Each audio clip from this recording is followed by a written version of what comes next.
The 21 million Americans who are unemployed, underemployed, or who have just given up looking for work have paid a very heavy price, and they still are.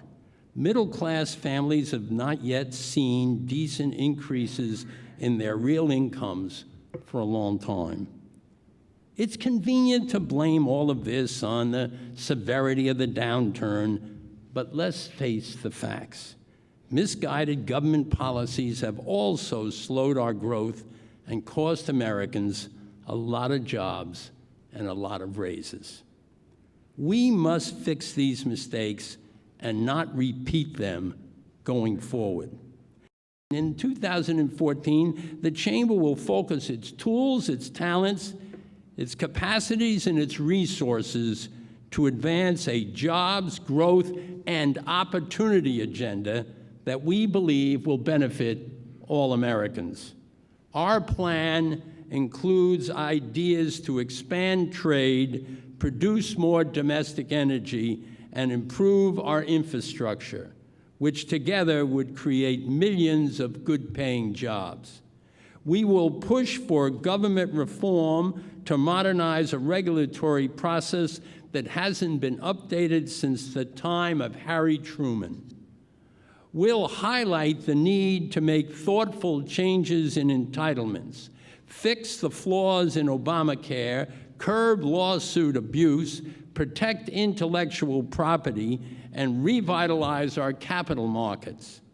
By striking the right balance between legitimate investor protections and the freedom to innovate and take responsible risk, we're going to be a leader in efforts to improve education and training. It is a disgrace that our country has allowed so many children to fall through the cracks and so many of our workers to be left behind. And we're determined to make 2014 the year that immigration reform is finally enacted. The Chamber will pull out all of the stops through grassroots lobbying, communications, politics, and partnerships with our friends in the union and faith-based organizations and law enforcement groups and others to get this job done.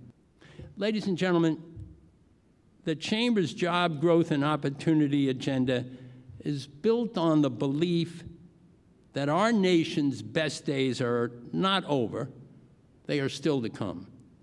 No other country, no other people, no other society starts from such a position of strength and advantage as we do.